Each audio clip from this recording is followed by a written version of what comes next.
Stay tuned. The Board of Supervisors meeting will begin shortly.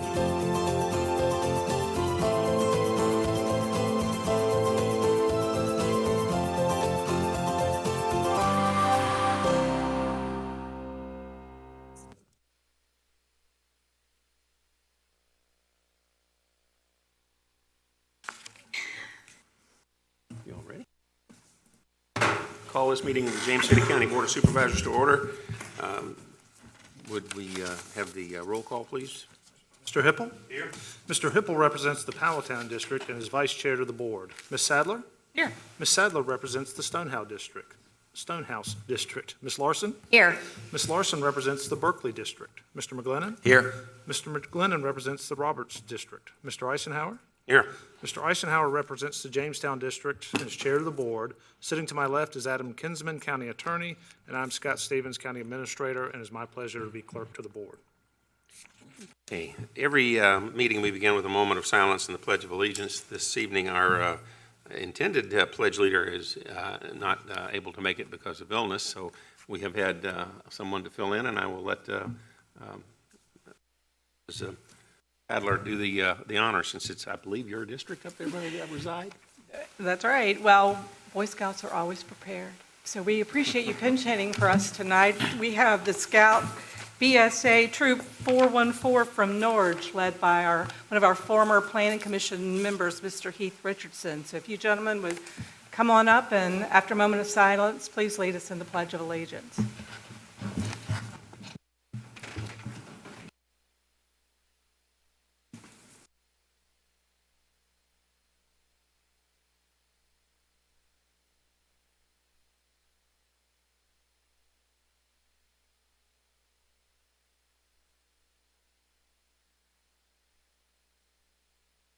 Pledge allegiance to the flag of the United States of America and to the republic for which it stands, one nation, under God, indivisible, with liberty and justice for all.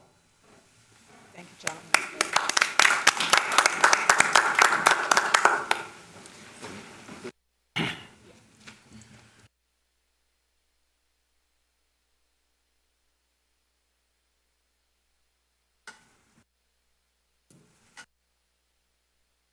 Okay, our presentations for this evening, we have 4 of them. We'll start with the 2019 VACo Achievement Award, Keep James City County Beautiful, Wildflower Beautification Project, and Dawn Alexi will introduce this.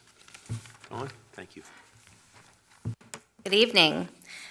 Tonight I would like to introduce Ms. Angela Inglett. She's the Director of Program Development with Virginia Association of Counties, otherwise known as VACo. Ms. Inglett is here this afternoon to present James City County with the 2019 VACo Achievement Award. Please welcome Ms. Angela Inglett. Thank you very much. Mr. Chairman and members of the board, good evening. It is a pleasure to be here with you tonight. As it was stated, my name is Angela Inglett, and I serve as the VACo Director of Program Development. For those who may not be familiar with VACo, it has existed since 1934 to serve and support counties through advocacy, education, member services, and communication. As a component of that support, VACo established its Achievement Award program in 2003 in order to recognize counties' innovative approaches to public services. 2019 is our 17th Achievement Award season, which we celebrated with an amazing 96 entries. Of those 96 entries, only 26 winners were chosen, James City County among them. Tonight, then, it is my privilege to present an Achievement Award to James City County for its Keep James City County Beautiful project, which was intended to beautify roadsides and improve environmental quality. I and all those at VACo would like to congratulate James City County for this wonderful program and to let you know that we are excited to see what you all will do in the coming years. Thank you so much. And with that, I would like to offer this Achievement Award. Board come down. Okay, let's do that.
So I just want to take a minute to explain what this is, because this was a wonderful collaborative effort. Come on up here. I'm not the face of this. Come on. So I just want to briefly tell you a little bit about the project. On May 1st of 2017, Keep James City County Beautiful, a Keep America Beautiful affiliate, was created through the General Services Department and the Clean County Commission to provide an expansive framework for collaborative community projects that would address litter prevention, recycling, and beautification throughout the county. Simultaneously, the board adopted James City County 2035 strategic plan was launched, promoting such operational initiatives as increased public participation, protected community character, and fiscally efficient government.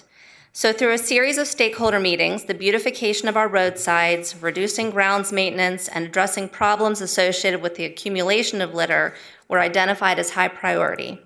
Medians and roadsides tend to collect litter, which leads to poor water quality, soil erosion, and unfortunately, litter attracts more litter. Roadside litter is also visually disappointing and negatively impacts the viewshed, which is especially important for a high-profile tourist destination such as James City County. So in the spring of 2018, the KJCCB Beautification Subcommittee, headed by these fine folks, launched the Wildflower Beautification Project, which was replicated again last fall and again at a new location in the spring of 2019. So the success of this project leads to serve as a model for future community-based initiatives supported by the James City County 2035 strategic plan through a collaborative process and a collective vision that shapes our public realm in order to maximize shared values, allowing citizens to feel intimately connected to the places in their lives. So you can see this Wildflower Beautification Project, maybe not right now. Our wonderful grounds department has been maintaining some of these areas, but Freedom Park and War Hill Park were the two pilot projects. So we have this great, like I said, a framework for ongoing collaborative efforts. The historic river master naturalists were just absolutely instrumental in this, and the report itself, there are several copies with beautiful pictures. Shirley Devan is a fabulous photographer, so this report is out in the lobby if you want to take a copy with you, and we look forward to future projects. So thank you. Thank you.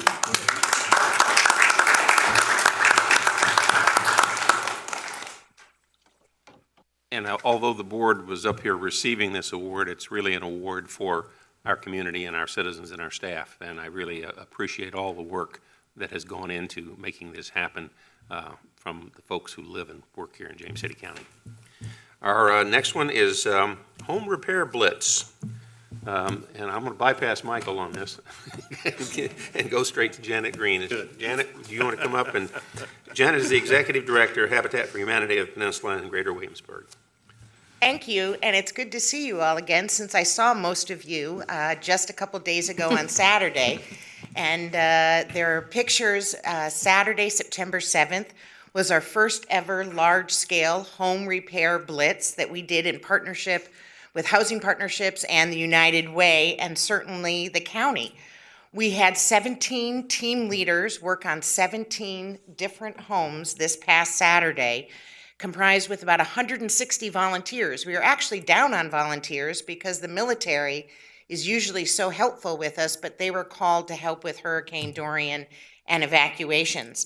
But each of the homes received about 10 to 15 different projects, everything from porch repairs, step repairs, gutter repairs. You can see some of the painting going on the entire homes, painting of decks, porches, windows, siding, doors, new light fixtures and bulbs, and even a couple wasp nest removals while we were doing yard cleanup and landscaping.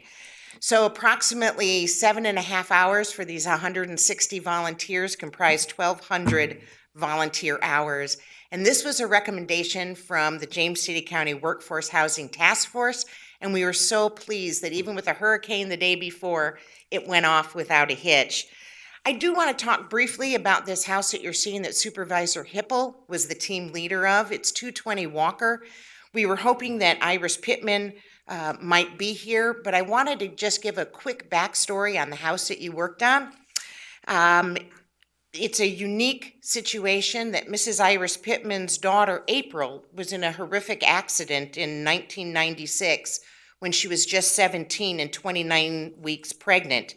And after this car accident, she suffered an aneurysm that left her paralyzed from the neck down.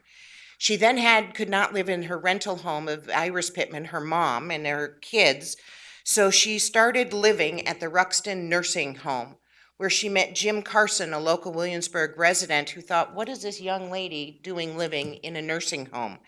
He got to know April and her family because at that time Iris Pittman took a job at Ruxton so she could spend more time with her then paralyzed daughter.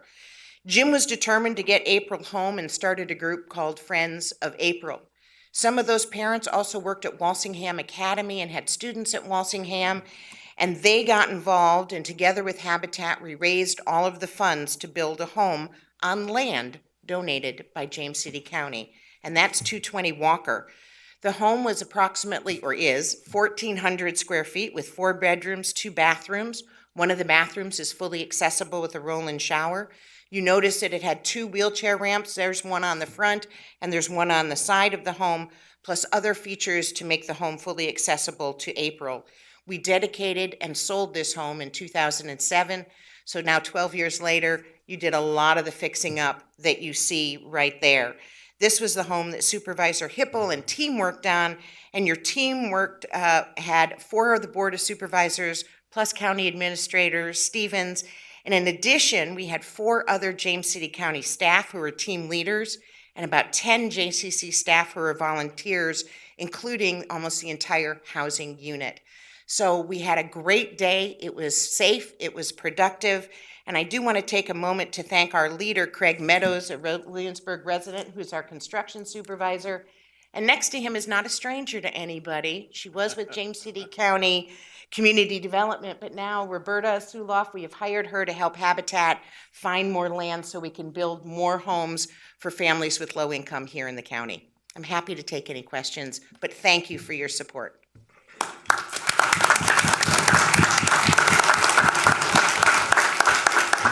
I'll open it to the board for any comments you would like to make, because this was a very impressive day. It was. We got a lot done, and thank you for all your help and everything y'all do for the community. And we look forward to more of these as we move through the community and get more people involved and helping our neighbors. It was an actual day of neighbors helping each other, you know, in order to fix up homes and that sort of thing. And that's what we're about here in the community. That's what James City County is. Neighbors reaching out to neighbors and in different ways trying to help. Some are in construction, some are in healthcare, some are in, shopping and that sort of thing to help their neighbors out. So each piece is very unique to make us what we are and what we've always been. And I was just proud that my board members, Sue had already told me that she was going to be out of town, so she couldn't make it, or we'd have had all 5 of us in there. It just hit at a bad time for her. And but I appreciate all the board members and all the hard work you did and putting in the efforts. And it's might be the only time that we've ever been able to get all 5 of us, or 4 of us out of the 5. It would have been 5, together to work on one project, because there's so many things you have to have a meeting, you have to have this, you have to have that. And it was nice just to be out there working as just regular people, just doing our job. So thank you, and thank you, board members. I appreciate it very much. Let me just say, thank Michael for organizing this, because it was great to have a leader who really knew what he was doing. Could make sure we didn't get too far off track. Yeah, we did work, even though it looks like we posed for a lot of pictures.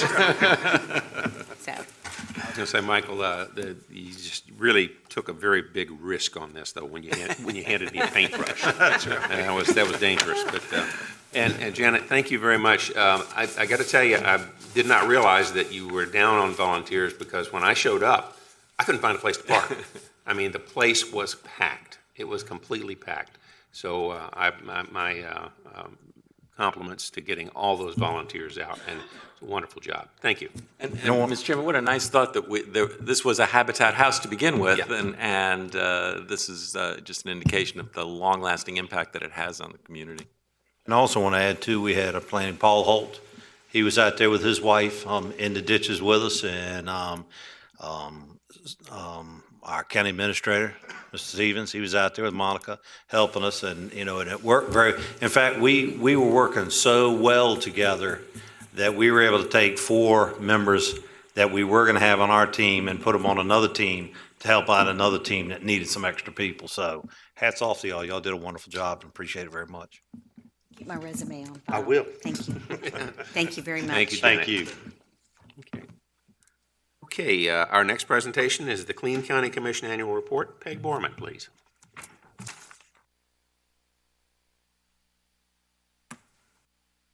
Good afternoon. Afternoon. Thank you, Mr. Chairman, members of the board, Mr. Stevens, Mr. Kinsman, Mr. Hurst, Mr. Holt. We're happy to be here with you this evening. I'm glad to be able to give you our annual report. We're kind of excited about it, and I was hoping to have all my commission members here, but I guess they found something else to do. But I will, I'm sure they They're out forgot picking up because I litter. forgot to call them. Peg, you trained them well. But I will introduce them. We have Emma Zarin Newman is my co-chair. Charles Louderman has been on the commission for many years. He was on when I came on in 2003. Mark Myron has been on a while. He and Charles are both with Berkeley. Kevin Radcliffe, he's from the Roberts District. His mother was one of the original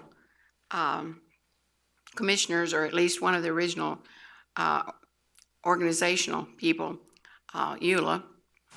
Alexa Provis, she's from the Jamestown, and Tim Winstanley is one of our newest, he is our newest member, and he's from Roberts, so, you know, but I know, Mr. Hippel, we still need Still a somebody from Powhatan, but I'm working on it, so, but you can help me. All right.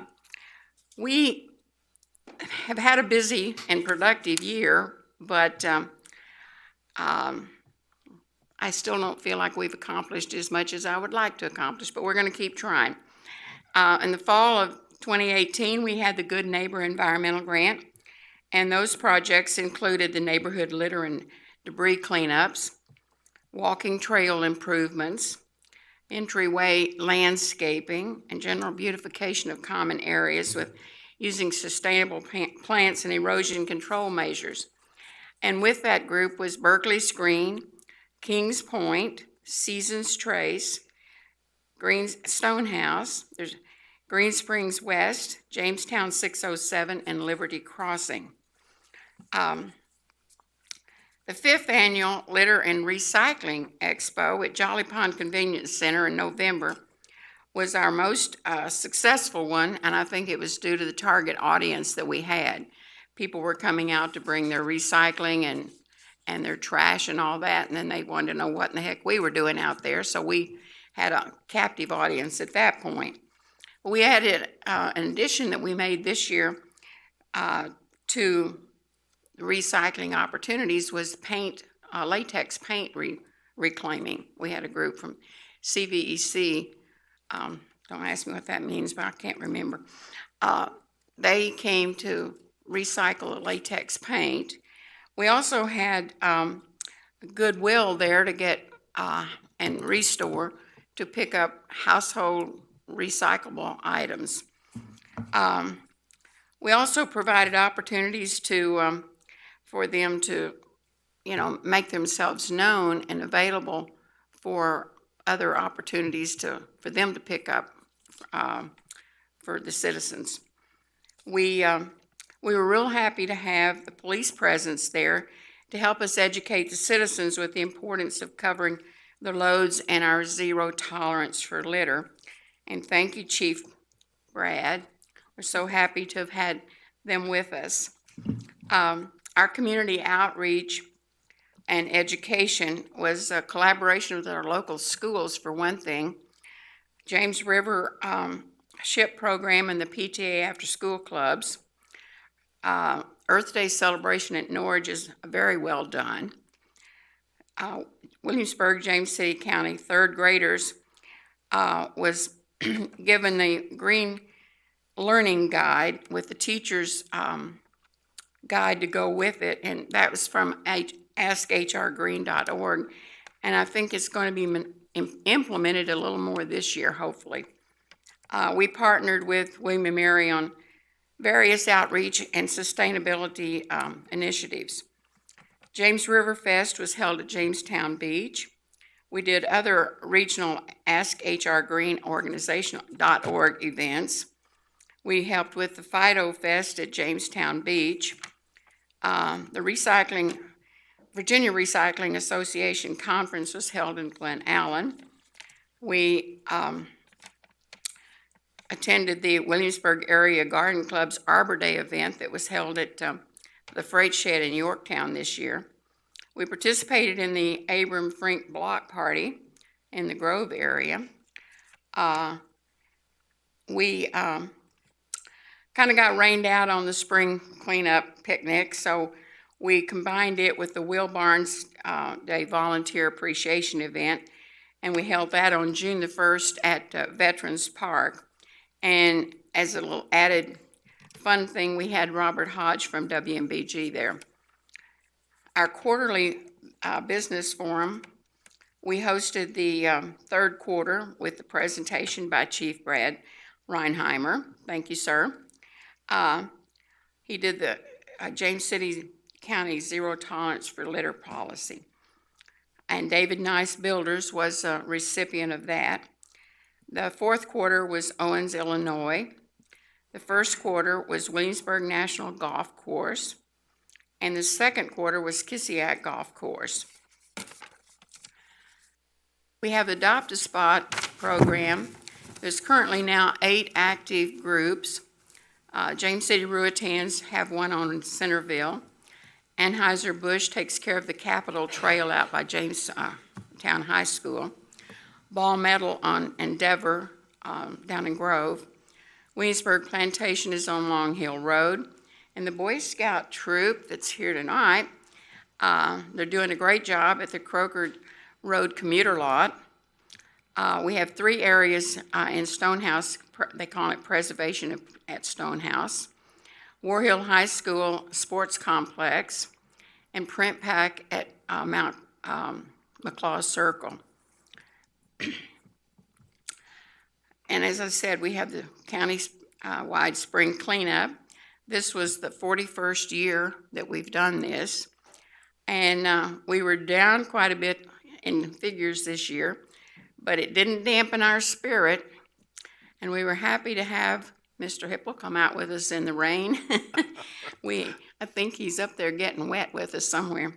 We had 31 participating groups, but due to the fact we had 3 weeks of rain, we limited from 1 day, we limited to 3 half days on Saturday. And we had 331 volunteers, and we collected 18 tons of debris with 88 tires. Keep James City County Beautiful is the true volunteer arm of our group.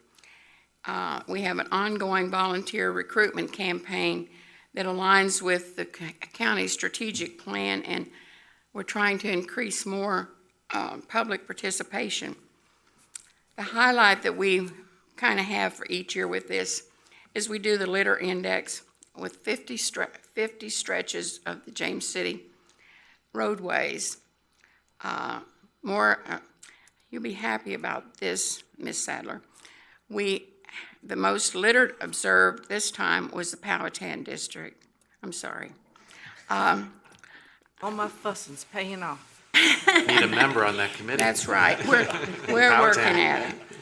I don't know if maybe our eyes were getting better at finding things, or people are just getting better at cleaning up, or I don't know what, but we're going to cut it down to where nobody has any litter. There you go. That's a good thing. We did the 5 watersheds with 180 square miles. It took us 7 hours, and there were 7 of us doing the scoring. And it was quite a nice trip, so if any of you want to go along with us, we'll let you go next year. We had the quarterly community meetings with Keep James City County Beautiful, and our attendance varies from time to time. We have a variety of campaigns that's ongoing right now. The recycling, which we work in the schools. We're trying to do a waste minimization, and the curbside recycling program we've been quite active in lately, and public education. Zero tolerance of litter. We have, like I just said, the annual litter index. We work with VDOT on some of this. We have been working with law enforcement. We are trying to work a little closer with the construction sites and the debris there. We do the Team Up to Clean Up campaign with Ask HR Green, and more public education. So we also, we had with the DEQ litter grant report, we did 90 total cleanup events, 794 volunteers, and I like to say we had less volunteers and more work, but we got it done.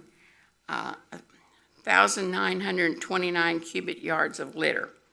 We had a total of 3,913 volunteer hours, which equates to $95,829 in kind services.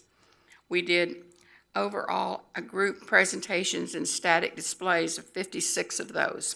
So as you can see, we stayed a little bit busy, but we have a good group working with us, and the Keep James City County Beautiful group, they truly are the arm of the volunteers. So are there any questions? Questions? Great work. Yes, Great. thank Thorough. you. Yes, thank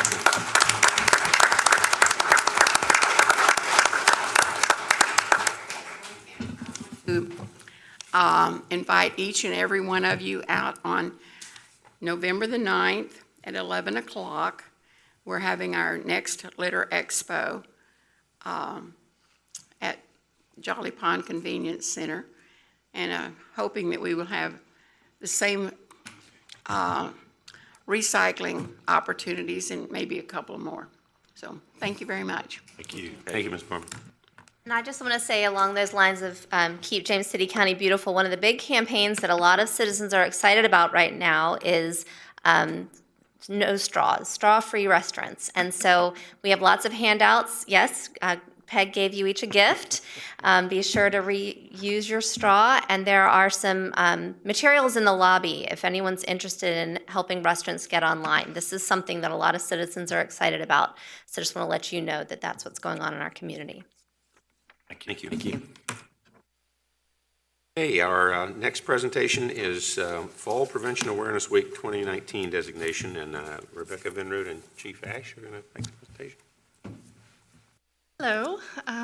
We are here again this year. As you may remember, we were here last year requesting to designate the third week of September as Fall Prevention Awareness Week. The Virginia General Assembly designated the week last year. So we are here again to request that for James City County. As you know, our area has a lot of senior residents, and seniors over age 65 are the most vulnerable for risks of falls. In James City County, the population of age 65 and older is about 25%. So the fire department has been responding to a number of calls for mobility-related emergencies. Actually, our highest call type is about 15% of our calls are related to mobility emergencies. Last year, you might remember we started a program with social services, fire department, and police department called Connect. And so far, that was kind of really formalized in March of 2018, and so far it's been a referral-only process. So the fire department or police department respond to a call, they notice a citizen that needs help maybe above what we can typically provide, and we refer them social services to get them to the right resource. And a number that's really stood out to us is since that program started in 2018, March 2018, we've had over 300 referrals. 71% of those referrals are new to social services, folks they have not encountered before. So we really feel like we're capturing a part of our population that needs assistance that maybe hasn't already reached out to social services and may not know about those services that are available to us. So going along with that, because we want to make sure that we're reaching everybody, we are going to be opening up this program to community referrals. So as part of the information sharing of our program, we partnered with our amazing video team to have a video that we're going to show you guys that we'll be releasing out to the public to make them aware of the program. We were actually asked to submit this program for the Virginia Municipal League Innovation Award, and we were notified that we won for public safety. So that is something as well that we are very proud of this program. So we're going to show you the video, and then we'll come back and answer any questions.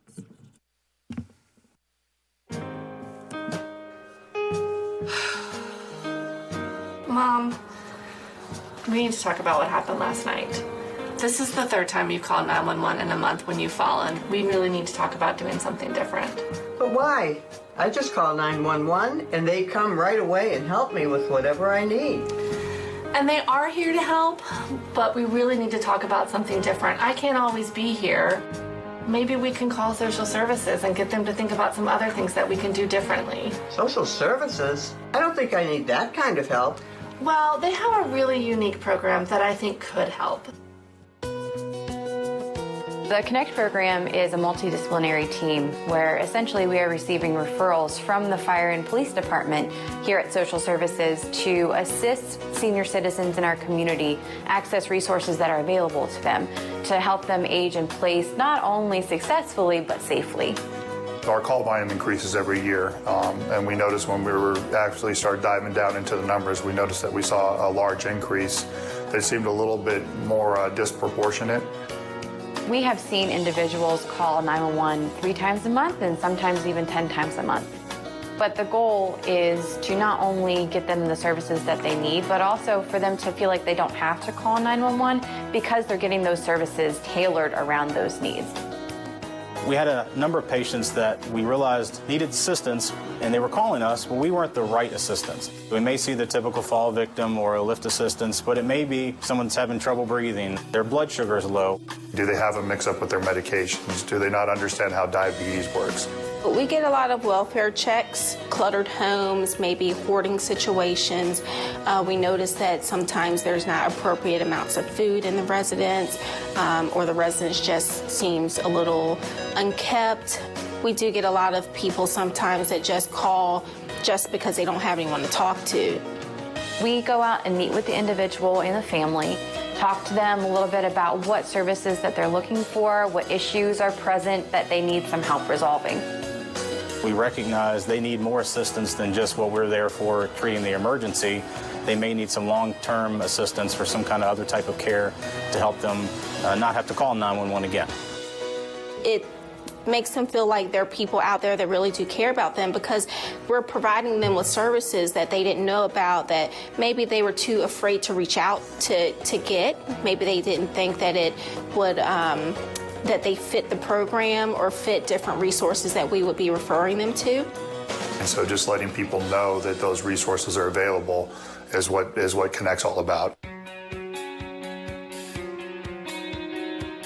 We all do our own things. We all have our own programs, but it's very rare that you see these programs intersect and intertwine with each other. When we started, talking about how things are changing within our departments, we realized that we have some of the same clients or same needs. We take a lot of pride in the fact that the collaboration between the fire department, social services, and the police department really is a unique program here, that it's not just a hospital-based or a fire service-based challenge. We're really trying to bring the whole community in. We all have the common goal of serving the citizens of James City County. We've been averaging about 20 referrals a month, and a lot of these individuals are people that have never contacted social services, either because they didn't think to contact social services, or unfortunately because of the negative stigma that surrounds our department. We've actually seen a decrease in the amount of calls that 911 has received because of these services in the Connect program. We suspect that they were out there in the community and needed help, but maybe didn't know how to get it and how to connect to us. So we're seeing them, and also with the police department, and we're able to refer them into the right resources through our social services department, as the right staff and the right connections to get them where they need to be. Connect wants to help you improve your quality of life at home, not uproot you from it. We want to fix the long-term challenges that you're facing so you can age in place and stay at your home longer and live a healthier life.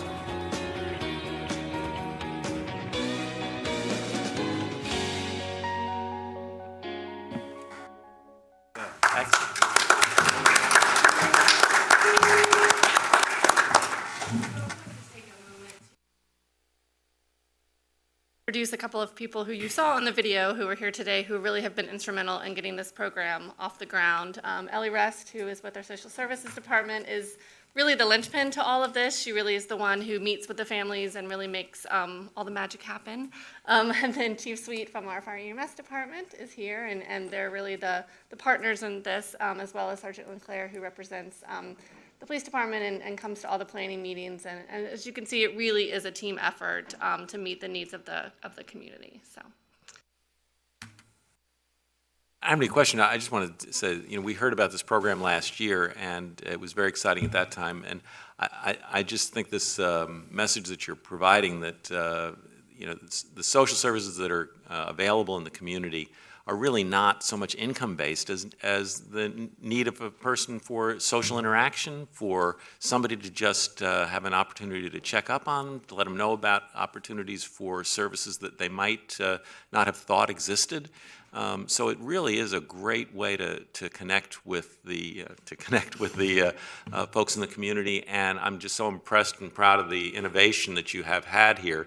The integration of services across departments is fantastic.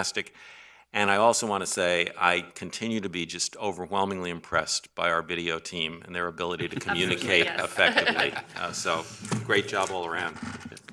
I've got one other thing too. I may want to take this on the road to the PDC and the TPO in order to let the other 17 jurisdictions we're connected with, let them know what we're doing in James City County and how we're moving things forward.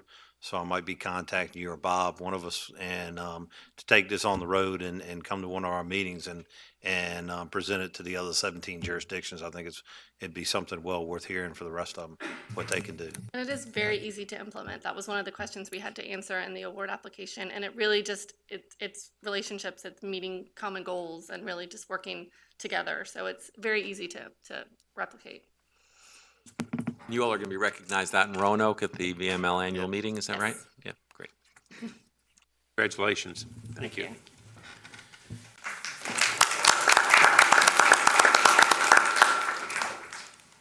Okay, we move on to public comment, and we have 4 speakers this evening, and I would remind folks who maybe haven't spoken before that we have these little lights on the podium that tell you when you get down to the yellow, it's time to start winding up. When red comes on, it's time to quit talking. So if you would please abide by the rules there. Our first speaker is Marilee Fox, and when you come up, if you would please state your name and your address for the record.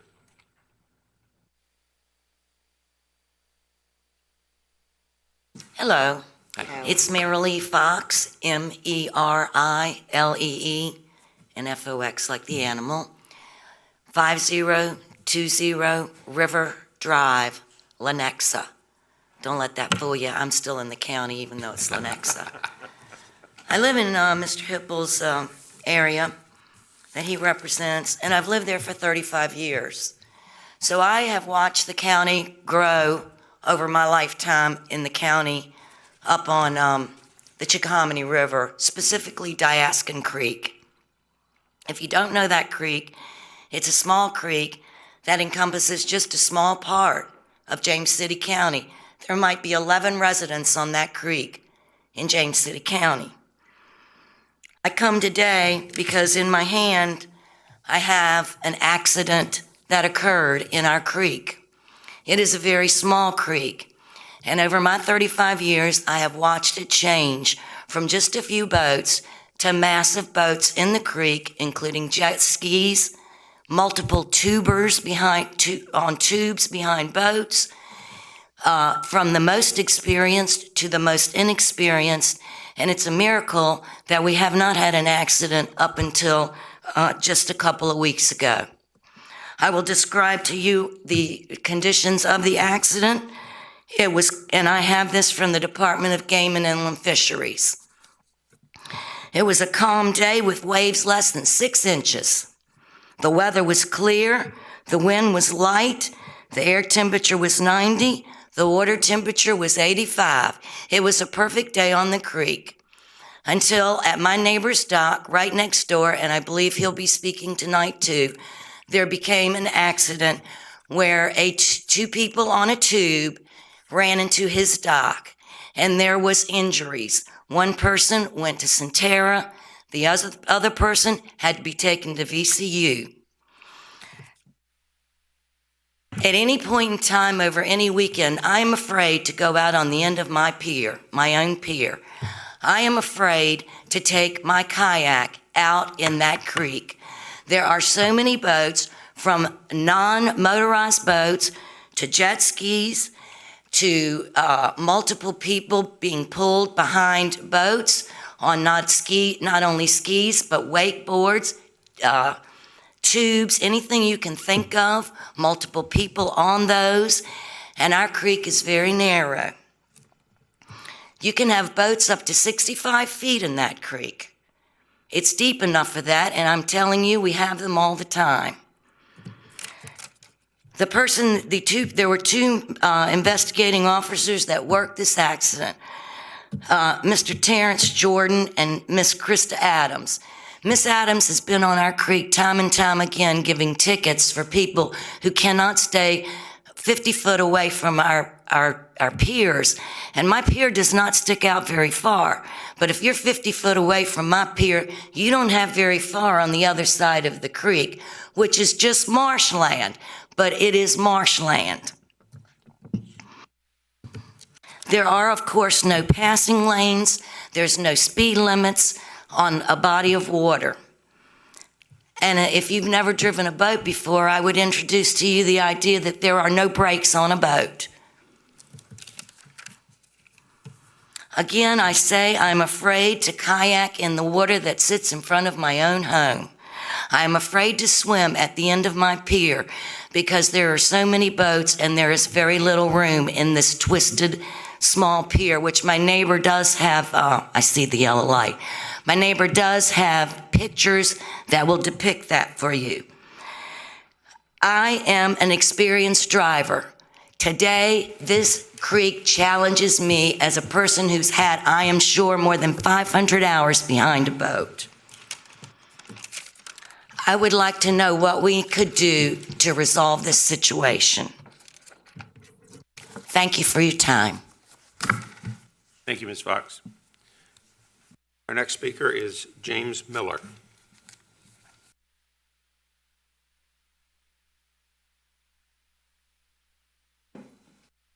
Time starts, can I pass out the pictures Sure. that she was talking about?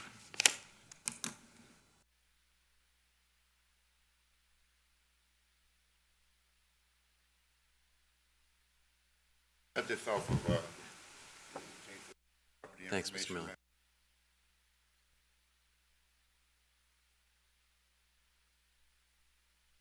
If I can keep one, well, no, you know what? I'll share with you. No need to share. But I brought you gifts too. 29.1744, I believe, is the ordinance that talks about how we can make, the state law that makes an ordinance for the no-wake zone in our county. This is how New Kent County established their no. Might be a decent blueprint. All right, we start. Good evening, how are y'all? Evening. Introducing myself, I'm Jim Miller, James Miller. I've lived in this county for right at 51 years. For a little bit of time that I've wasted my dad's money going to college. That was 4 years. The rest of the time has been right here, and specifically in James City County, specifically in Chickahominy Haven and Cypress Point. I've been a property owner on the creek for 15 years now, and if you'll notice on that map that I gave you, the little red highlighted area is my piece of property. And the accident occurred on that Sunday on the 18th. The young lady was being pulled behind a ski. The boat owner was with her, that ski on a tube. And coming in from the top side right here, jet ski met him, and one of them zigged and the other one zagged.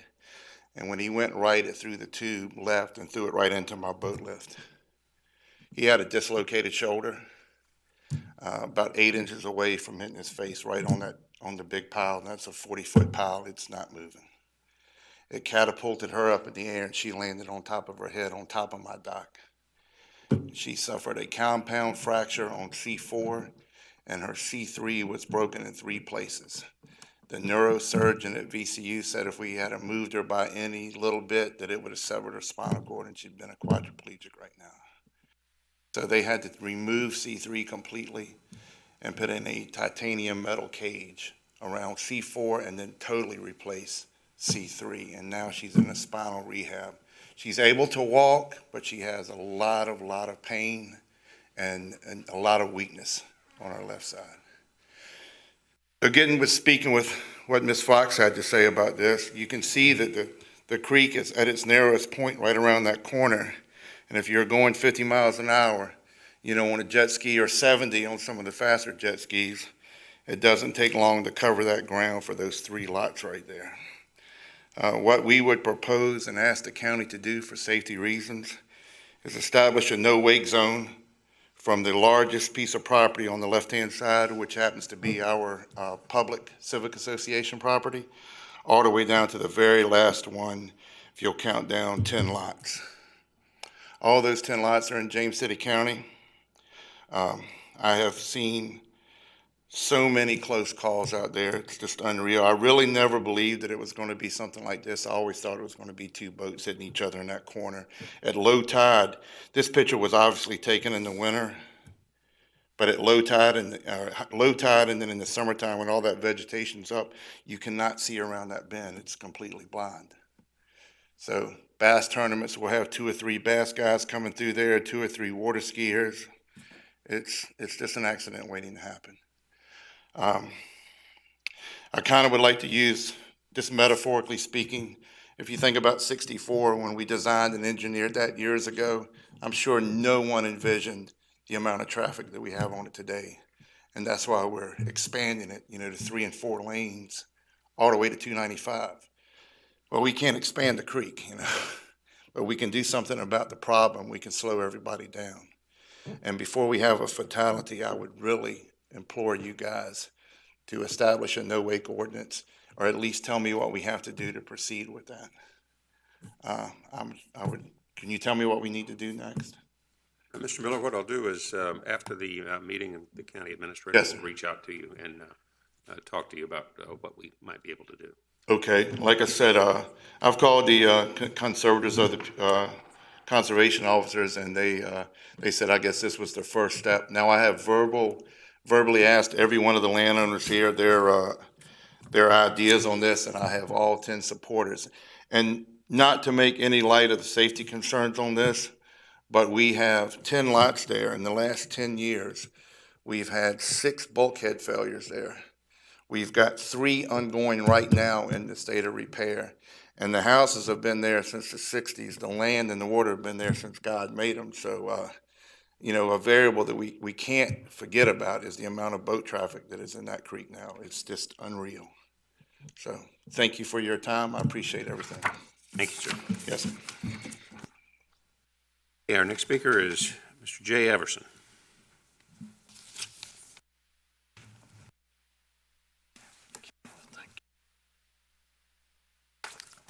Thank you. Jay Everson, 103 Branscombe Boulevard. One quick thing on this Connect program here. You know, I had fallen down some stairs in the middle of the night back a year ago, and I got to tell you, the response of the fire department is unbelievable. It was like a veritable EMS convention in my house at 2 o'clock in the morning. But of course, I have a wife who worried me to death, and we're all squared away now. But in any event, the reason I came today is tomorrow morning at 8 o'clock at the annex, Mr. Eisenhower and Ms. Larson will be partaking in another school board liaison meeting. And at this point in time, the central office is in possession of the preliminary report from the Future Think. Now, which gives you your projections, and I'm very grateful that we've been able to, you guys have been able to get that to the low. However, the information I provided you earlier this year, the low is still high because it doesn't take into account the 14 age-restricted communities that are in James City County. They always cite the buses going into these facilities, into these areas, if you will, and the Colonial Heritage has 0 kids. You cannot have more than a kid in that house, more than 60 days in a calendar year, by covenant. By covenant, you cannot have swing sets in your yard. There are no school buses going into Colonial Heritage. There are 4 kids who are using those addresses, but if they live there, they're in violation of the covenant. That's the single largest one. And we are making progress, because in 2010, they predicted, the Future Think predicted 25% growth in school-age children from Colonial Heritage. In 2017, they reduced that to 15%. This year, 18, they've reduced it to 6%. Now, I know it's difficult to determine, where these are and how many kids are in them. But what the Future Think does is they say the average household size is 2.9 kids, 2.9 people. The U.S. Census says it's 2.5. I provided that information. It seems to me that they need to adjust it.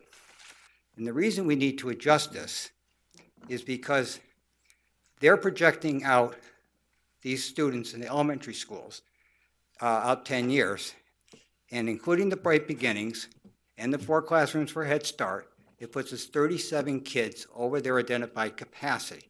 37, that's it. And the point I'm making here is that the projections are still higher. When the future becomes present, there are less kids showing up. And consequently, you're being asked to make a $38 million decision on the basis even of high projections of 37 kids. Now, if you take the Bright Beginnings folks out of there, you essentially you've eliminated your problem. And the central office has indicated that you can build 2 of these centers for 180 kids each for $4.5 million each, which is $9 million, which is 75% less than they want for an elementary school. Plus, you save every year $4 million on overhead, administrative overhead. Now, we've been using, I think when we met with you, Mr. Stevens, back in last December, we used $2.5 million. I was corrected by Dr. Murphy that it's $4 million. That's your principal, your media people, all that. That's fixed overhead. Do away with it. Give it to classrooms. Give it into kids, because 2 years would pay for 2 of those centers. And the reason I bring this now is I would like you to ask the school board people to adjust their projections to reality. There is not 2.9 people per household, there's 2.53. And that's the reason I came today. And I hope you can do that. Oh, and one last thing. One thing they have, anecdotally, they're challenging my numbers because they say you should take into account individual schools. Well, I'm sorry. That's a redistricting problem, not a capacity problem. You just redistrict accordingly. I thank you very much, and I hope that you can get them to finally tighten up these numbers. I made it. Thank you. And our next speaker is Mr. Ron Feigenbaum.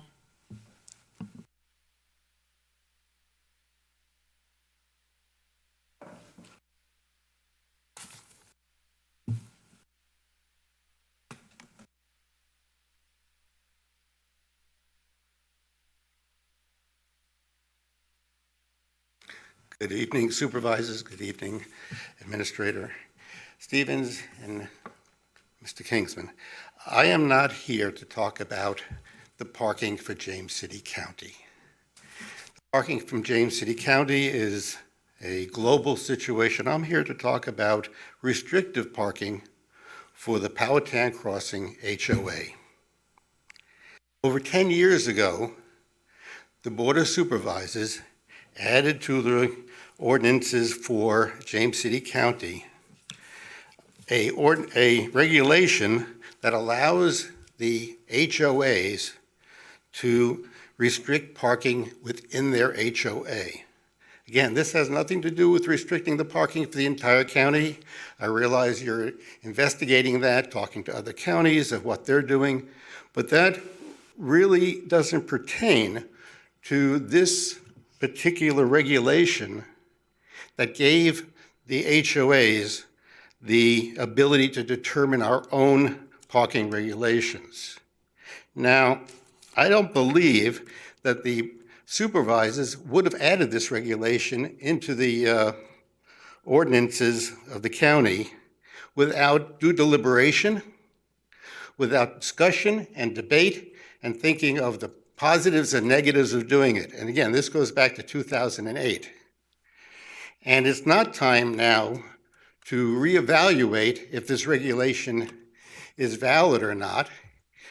If you put the regulation onto the books, I assume that the regulation was there to be used, and the application that was put alongside it was there to be used and filled out, and not to be filled out and rejected and never implemented.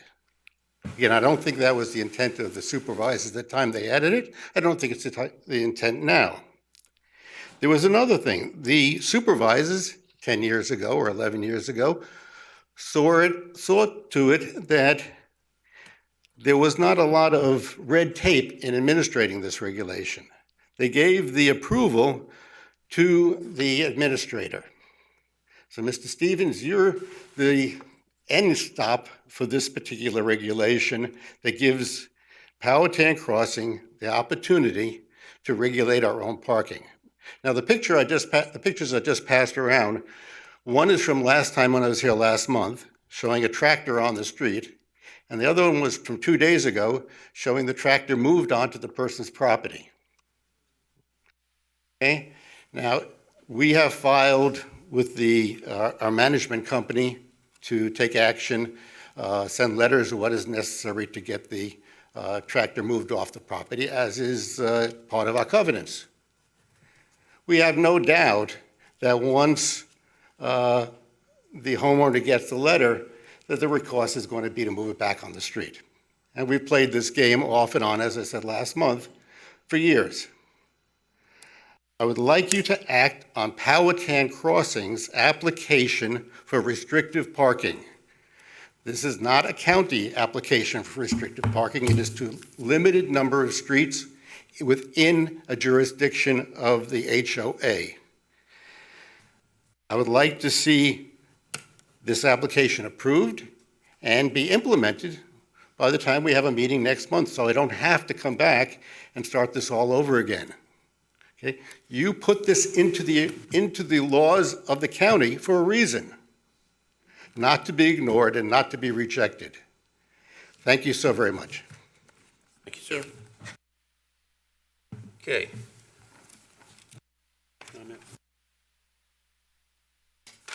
We move on to our consent calendar. The consent calendar today starts with minutes adoption. Number 2 is Fall Prevention Awareness Week 2019 designation, the resolution adoption for the resolution that we had earlier. Number 3 is award of security contract to Top Guard Security for $44,939. Number 4, grant award Department of Motor Vehicles Alcohol Enforcement, $20,000. Number 5, grant award Department of Motor Vehicles Occupant Protection, $5,840. Number 6, grant award Department of Motor Vehicles Speed Enforcement, $20,000. Number 7, appropriation of $15,693, Comprehensive Community Corrections Act grant, Department of Criminal Justice Services. Number 8, budget appropriation that will allow James City County to participate in the Virginia Department of Housing and Community Development's Acquire, Renovate, and Sell program. Number 9, budget appropriation that will allow James City County to participate in the Virginia Department of Health's Virginia Environmental Endowment Septic System Repair Cost Share Program. Number 10, contract award, James City County Library Children's Area Renovations Project, $310,000, and an additional appropriation of $97,000. And number 11, clarification of a resolution to amend easement on 2511 and 2611 Forge Road. I believe that is extent of the consent calendar. I will look to the board for a motion. Motion for approval. Motion for approval. Mr. Stevens? Mr. Hippel? Aye. Mr. McGlinnan? Aye. Ms. Larson? Aye. Ms. Sadler? Aye. Mr. Eisenhower? Aye. Motion carries. Okay. We now move on to our public hearings. And our Planning Commission representative this evening is Mr. Rich Kraft. Thank you. Our first public hearing is SUP 19-0015, 4440 Ironbound Road Tourist Home. Tor Hayes will be doing that. Here you go. Thank you. Thank you, Mr. Chairman, members of the board. Ms. Charlene Chamberlain has applied for a special use permit to allow for the short-term rental of a two-bedroom home located at 4440 Ironbound Road. This use is considered a tourist home because the owner will live off-site during the time of rentals. The property is zoned R2, general residential, and is designated low-density residential on the comprehensive plan and is located inside the PSA. This SUP, if granted, would allow short-term rentals throughout the year. However, per the applicant, the property will primarily be offered for short-term rentals during the summer months. As the house is leased to William & Mary students during the academic year, no changes to the footprint of the home are proposed. Staff considered the home's location, parking provisions, and appearance to be favorable factors in the evaluation of this application. Staff is recommending conditions intended to mitigate the impacts of the use and preserve the residential character of the home. Such conditions include restrictions on commercial signage, lighting, and any future expansions of this use would require an SUP amendment. At its August 7th meeting, the Planning Commission voted 6-0 to recommend approval. Staff finds this proposal to be compatible with the comprehensive plan, zoning ordinance, and surrounding development, and recommends that the Board of Supervisors approve this application. This time, I'll be happy to answer any questions you may have, and the applicant is also available. Thank you. Any questions for staff or the applicant? Okay. All right, seeing none, we will open the public hearing, or, I'm sorry, I'm getting ahead of myself. Yes, sir. Good evening, please. Mr. Chairman, members of the board. As you heard, the Planning Commission did vote 6-0 to recommend approval for this SUP application. The main factors that we considered favorable was the fact that this property has been used as a rental property for William & Mary students for the past several years and will continue to be used as a student rental during the academic year. And also the fact that the house faces Ironbound Road, a major arterial route within the county, and directly across the street are the VDOT administrative offices, which we felt had minimized any impact on residential properties across the street. That was the extent of the discussion. The only speaker was the applicant. Okay. Questions? Thank you, Rich. Okay, we'll open the public hearing. Are there any speakers? Okay. Close the public hearing and look to the board for a motion. Motion for approval? Approval, Mr. Stevens? Ms. Larson? Aye. Ms. Sadler? Aye. Mr. McGlinnan? Aye. Mr. Hippel? Aye. Mr. Eisenhower? Aye. Motion carries. Okay. Mr. Chairman, could I just say something about the application and the packet? First of all, I want to thank the applicant for putting together a very detailed and clear set of information for us. Made the decision a lot easier to make. Thinking about the increased number of applications for tourist homes and short-term rentals, I certainly think during the comprehensive plan process, this is an issue we should be asking for some feedback from our citizens about, and hope we'll do that. But I especially wanted to thank staff for this information that was provided to us. I talked to staff a little while ago about the packets we were getting on these cases, and it just always seemed unsatisfactory to me that we would have something that would say, well, no unfavorable conditions given conditions, but no real explanation of that. And this really does a very good job of going through and explaining why there's not a problem with the proposal that's been advanced, or gives an opportunity to spell out what the problems are and how it might be mitigated. So I do thank you very much for this, Mr. Holt and your crew. Okay. We move on to our second public hearing, SUP 19-0014, 6096 Centerville Road Tourist Home. Jose Rivero. Thank you, Mr. Chairman and members of the Board of Supervisors. Mr. Entwine Anderson Jr. has applied for a special use permit to allow for the operation of a short-term rental of a one-bedroom detached accessory apartment at 6096 Centerville Road. The property is located inside the primary service area, Zone A1 General Agricultural, and is designated low-density residential on the 2035 Comprehensive Plan Land Use Map. On January 8, 2019, the Board of Supervisors approved a SUP request to allow for the construction of a detached accessory apartment at the property. At the time, the applicant indicated that the purpose of the apartment would be to provide a place for his grandmother to reside close by. The applicant has since then indicated that their grandmother would be moving at a later time and that the applicant would like the flexibility to use the detached apartment as a tourist home until grandmother moves in. As with other tourist homes SUP applications, staff considered the home's location, parking provisions, and appearance to be favorable factors in the evaluation of this application. The existing driveway and attached garage will exceed the minimum parking requirement. Staff is recommending conditions which are intended to mitigate the impacts of the use and preserve the residential character of the home. Such conditions include restrictions on commercial signage and lighting, and any future expansions of the use would require an SUP amendment. Staff finds the proposal to be compatible with the 2035 Comprehensive Plan, zoning ordinance, and surrounding development, and recommends that the Board of Supervisors approve this application subject to the conditions included in your resolution. At its August 7, 2019 meeting, the Planning Commission recommended approval of this SUP by a vote of 6-0.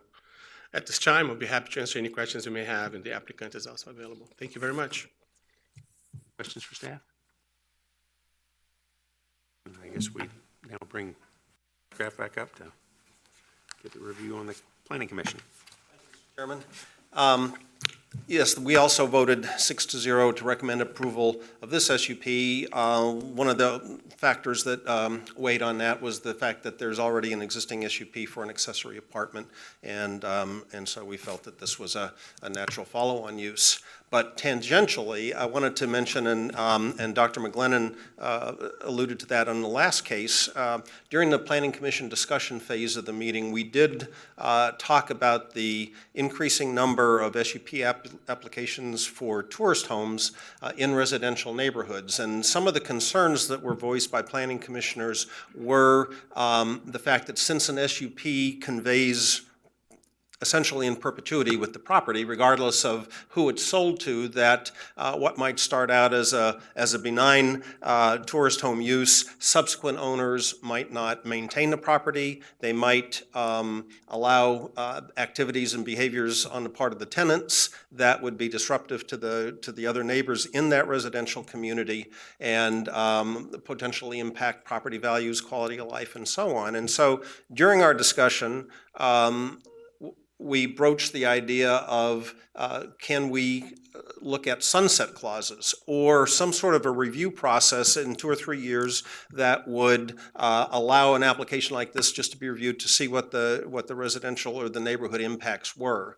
Mr. Kinsman drew the short straw and was the representative to the Planning Commission meeting last month, and he was very helpful in his comments, and he followed up afterwards with all the planning commissioners explaining some of the intricacies of sunset clauses and time limits here in the Commonwealth of Virginia. But I did want to mention to you that this was a concern amongst planning commissioners, and that we're hoping that, to your point, Dr. McGlennon, this also be taken up during the upcoming comprehensive plan review. I'm happy to answer any questions. Thanks, Rich. Thank you. Okay. We will open the public hearing. Any speakers on this one? No. Close public hearing and move to the board. Motion for approval? For approval, Mr. Stevens, call the roll. Ms. Sadler? Aye. Mr. Hippel? Aye. Ms. Larson? Aye. Mr. McGlennon? Aye. Mr. Eisenhower? Aye. Motion carries. Okay. All right. Move on to board considerations, and our first one is residential impacts. Mr. Holt.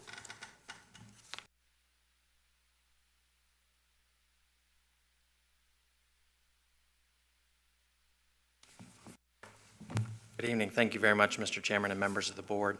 As discussed during a previous work session prior to the completion of the comprehensive plan update and the related strategic plan fiscal impact models, the board may wish to identify the current impacts of residential dwellings on public facilities and resources. The resolution in your agenda packets tonight directs staff to produce a fact sheet that outlines general or average financial impacts of residential dwellings based on the adopted budget, the adopted CIP, the comprehensive plan, and other relevant data.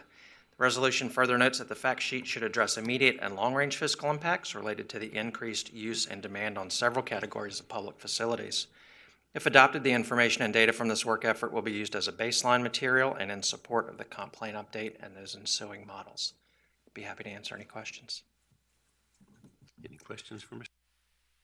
I don't have any questions, but I do want to suggest this seems to me a very good opportunity for us to make the comprehensive plan even more useful as a tool for the board and for the community to understand more fully what the implications are of decisions we might make, but more importantly, just to get a sense of the whole picture of development in the county.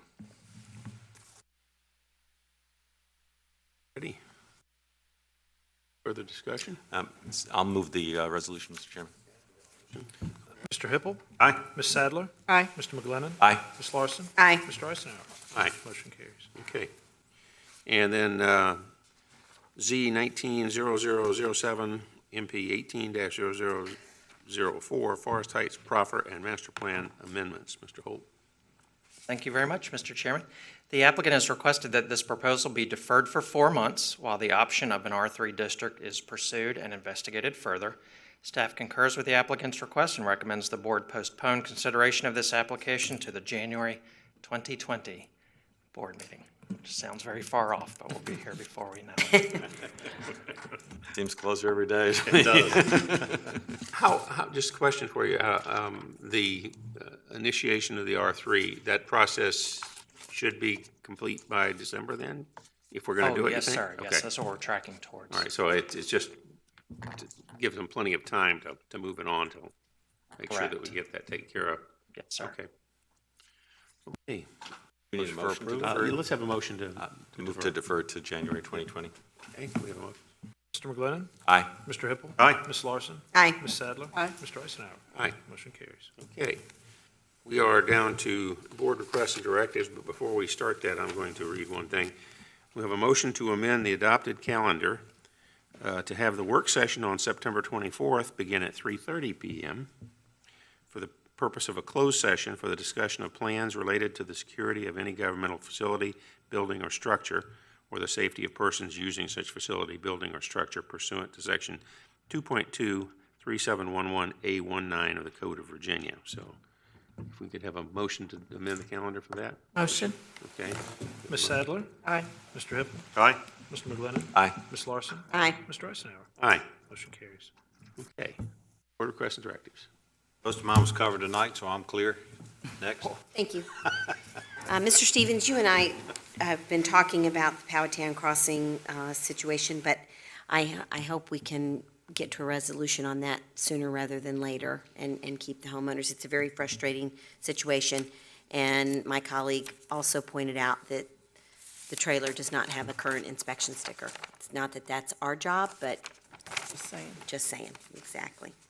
So I appreciate very much all the speakers that came out this evening and talked with us about especially the situation out at the creek area. I'm sorry I wasn't here in August, but I do want to bring up one thing. I attended the Butterfly Festival out at Freedom Park, and I know it was a while ago, but I just have to give kudos because it was really incredible. And talk about a lot of people, and it was blistering hot, and all these volunteers were out there, and citizens and visitors, and it was just a really incredible experience. So I want to thank everybody that was involved with that. And I know you all got a chance to honor the group from Jamestown, the Envirothon. I also was out there. I'm sure that it was probably mentioned, but we had an opportunity to go back out to Freedom Park to have a nice event where they were honored as well. And again, just want to thank Habitat for Humanity and all the volunteers that worked on Saturday. It was incredible.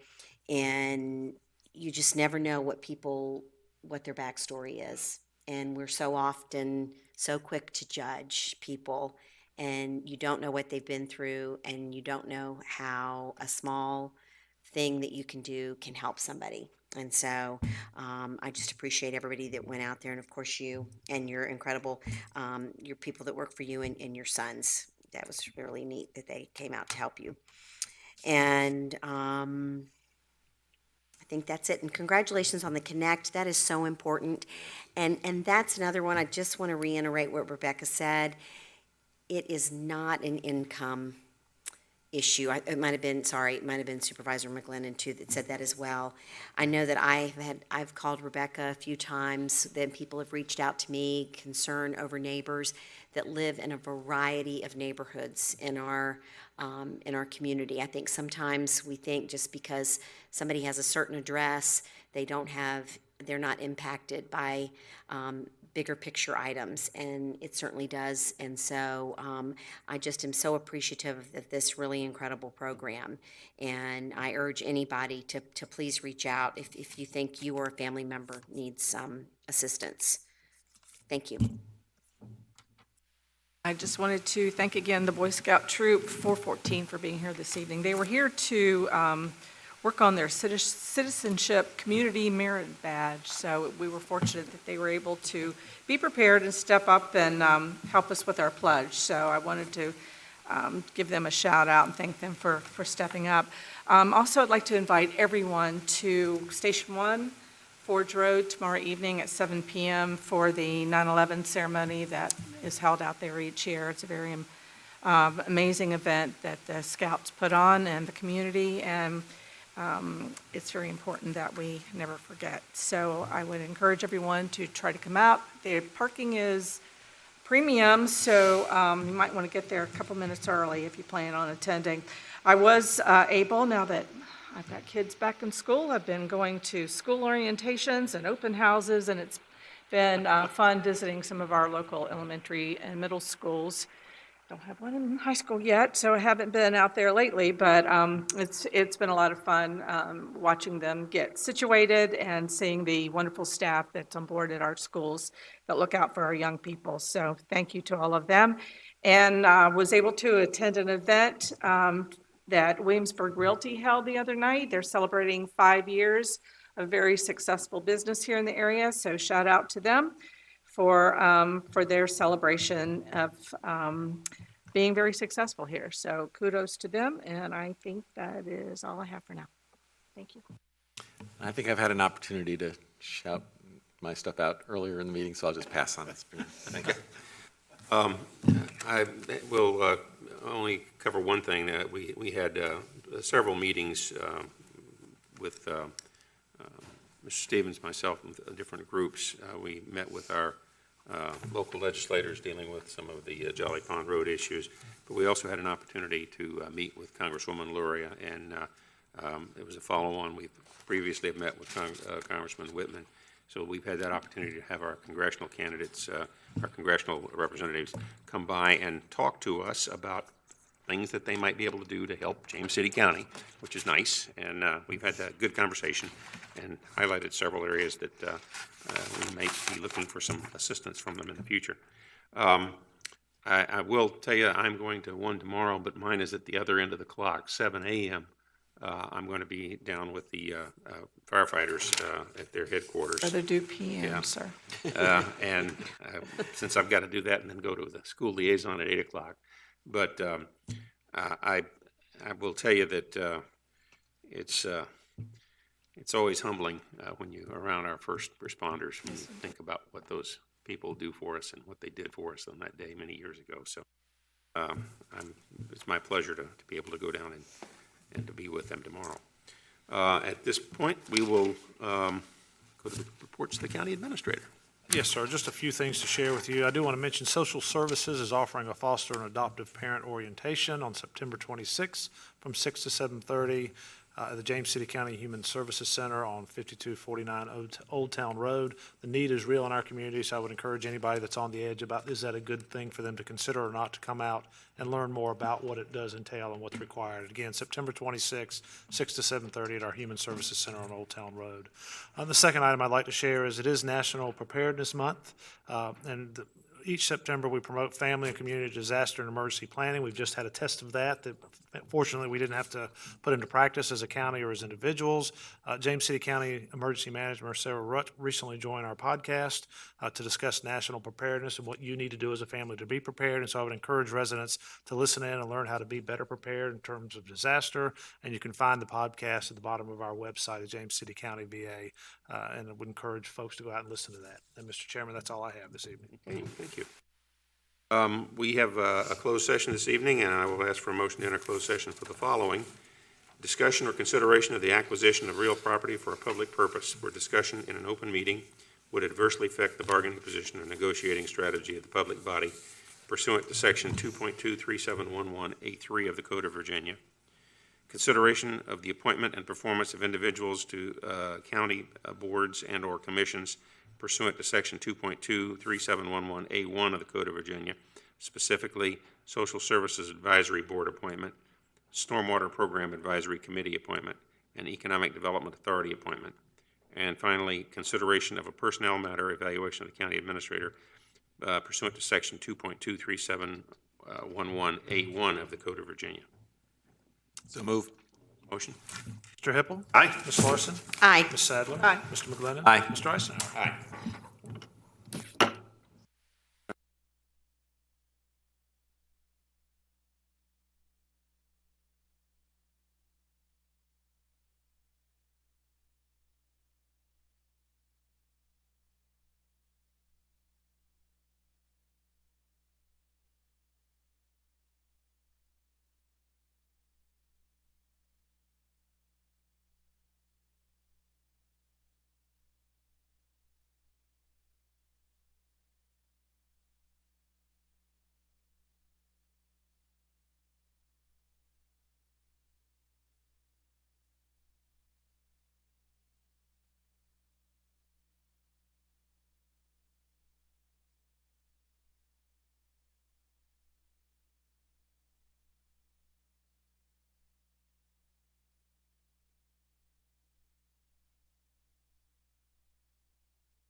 it right by your seat. You can cut a heat on or cold on. I'm set. We're gonna have you. Call us back to order, and we'll look for a motion to certify the closed session. Mr. Chairman, I move to certify that we only spoke about those items we indicated we would speak about before going into closed session. Okay, Mr. Stevens? Mr. Hippel. Aye. Ms. Larson. Aye. Ms. Sadler. Mr. McGlinnan. Aye. Mr. Eisenhower. Aye. Okay. Mr. Chairman, I would move that we make appointments of Heidi Southcombe to a 4-year term on the Social Services Advisory Committee that would expire on September 9th, 2023. 4-year term for Glenn Carter to serve on the Stormwater Advisory Committee to expire on June 30th, 2023. And an appointment of Lynn Meredith to the EDA for a 4-year term of service. We have a motion. Motion. Mr. Hippel. Aye. Ms. Larson. Aye. Ms. Sadler. Aye. Mr. McGlinnan. Aye. Mr. Eisenhower. Aye. Motion carries. Okay. We need to do, I would move that we give the county administrator a 3% increase effective October 1, 2019. we have a motion? Mr. Stevens? Aye. Ms. Larson. Aye. Ms. Sadler. Aye. Mr. McGlinnan. Aye. Mr. Eisenhower. Aye. Okay. I believe that concludes our business. We are looking for a motion to adjourn until 4 p.m. on September, oh, I'm sorry, 3:30. We've already changed that, but we didn't change the script. 3:30 p.m. on September 24th, 2019 for a work session. So moved. Okay, we have a motion. Larson. Mr. Hippel. Aye. Ms. Larson. Aye. Ms. Sadler. Aye. Mr. McGlinnan. Aye. Mr. Eisenhower. Aye. Okay, we are adjourned.